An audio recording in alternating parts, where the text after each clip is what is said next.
शेकडो वर्ष पृथ्वीवरती तसाच पडून राहतो. समुद्र प्लास्टिकनं भरलेला आहे. बघा तुम्ही समुद्राच्या काठावर जाऊन किती प्लास्टिकच्या बाटल्या येतात, प्लास्टिकच्या बाटल्या येतात, प्लास्टिकचे कागद येतात. आज जर आपण बघितलं अनेक प्रकारच्या प्रदूषणाचा विळखा सर्व मानवजातीला बसलेला आहे.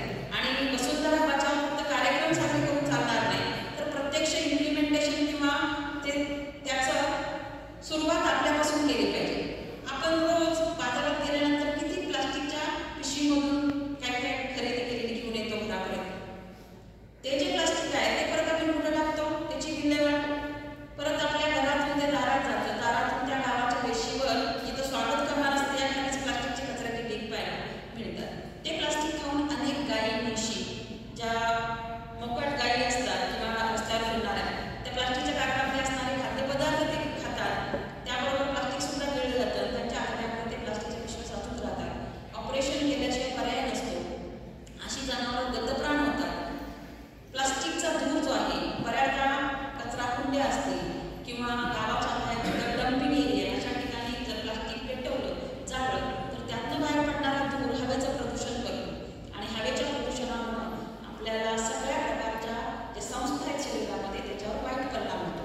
श्वसन संस्थेचे रोग होतात, डोळे इरिटेट होतात, डोळ्यातून पाणी येणं होतं, डोकेदुखी, कारण श्वसनाद्वारे गेलेले कार्बन मोनॉक्साईड जे प्रदूषण करणारे जे वायू आहेत त्याच्यामध्ये carbon monoxide, carbon dioxide, H2S, NO2 असे गॅसेस जे धुरातून त्याच्या बाहेर पडतात. त्याच्यामुळे काय होतं, अतिशय शरीराला घातक पदार्थ आपण आतमध्ये घेतो श्वसनाद्वारे आणि आपल्या शरीरातील अनेक संस्थांवर त्याचा वाईट परिणाम होतो. आता भारत हा असा विकसनशील देश आहे. अगदी 75 वर्ष झाली कशाला स्वातंत्र्य मिळून, सुवर्ण महोत्सव आपण साजरा केला, 100 वर्ष 2047 झालं, तरीपर्यंत आपण भारत देशापुढं एक उपाधी लावतो, डेव्हलपिंग कंट्री म्हणून. विकसनशील देश. विकसित कधी होणार? विकसित देश कधी होणार? कारण विकसित देश होण्यासाठी भारतातील प्रत्येक व्यक्तीने स्वतःपासून सुरुवात करणं ही काळाची गरज आहे. मग प्लास्टिक निर्मूलनामध्ये आपण काय करू शकतो? प्लास्टिकच्या ऐवजी कागदी पिशव्या, कापडी पिशव्या वापरू शकतो. आणि त्याचबरोबर त्याचं प्रबोधन करणं, प्लास्टिक किती घातक आहे हे सांगणं ही काळाची गरज आहे. विद्यालयामध्ये विद्यार्थ्यांना ते सांगणं ही काळाची गरज आहे. म्हणजे आपण घरी सांगू शकतो.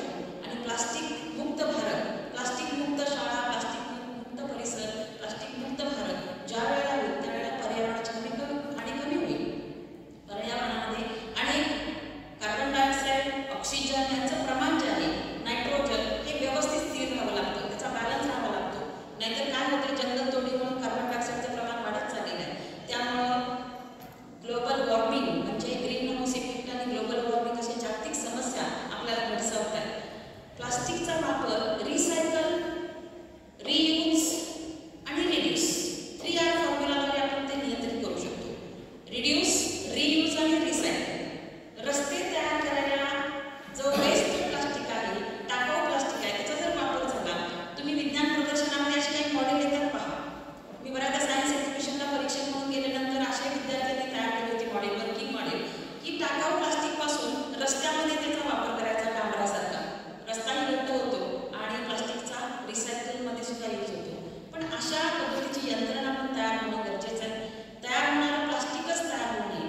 बऱ्याचदा सामान्य जनतेला ज्यावेळेला प्रश्न विचारते की तुम्ही प्लास्टिकच्या पिशव्या का वापरते जास्त, ते म्हणतात शासनानं जिथं प्लास्टिक तयार करायचे कारखाने आहेत तिथंच बंदी घातली पाहिजे. जनता काय बाजारामध्ये मिळते म्हणून विकत आणणार, पण बंदी कुठं पाहिजे? मग जिथं ते प्लास्टिकच्या पिशव्या तयार होतात त्या कारखान्यानं जर बंदी घातली तर प्लास्टिक बाहेरच येणार नाही. कधीतरी शासनाच्या मनात रेड पडतात की जिथं प्लास्टिकचे दुकानामध्ये ते बिचाऱ्याने आणलेले असतात विकत, तर त्या दुकानावरती जाऊन रेड पडते आणि हजारो प्लास्टिकच्या पिशव्या जप्त होतात. तेवढ्यावरती कारवाई होते. पण खरंच जर आपल्याला आपली वसुंधरा वाचवायची असेल, आपली जमीन, पाणी हे जे 3 जग आहेत, जल, जीवन, पाणी, त्याच्यात जमीन, हे जर सुरक्षित ठेवायचे असतील, वसुंधरा वाचवायची असेल आणि जिथं प्रदूषण होतं ती सर्व पाणी प्रदूषण, जमिनीचं प्रदूषण, हवेचं प्रदूषण, आवाजाचं प्रदूषण, अन्नाचं प्रदूषण हे जर टाळायचं असेल, प्लास्टिकच्या बाटलीमधून जे आपण पाणी पितो ना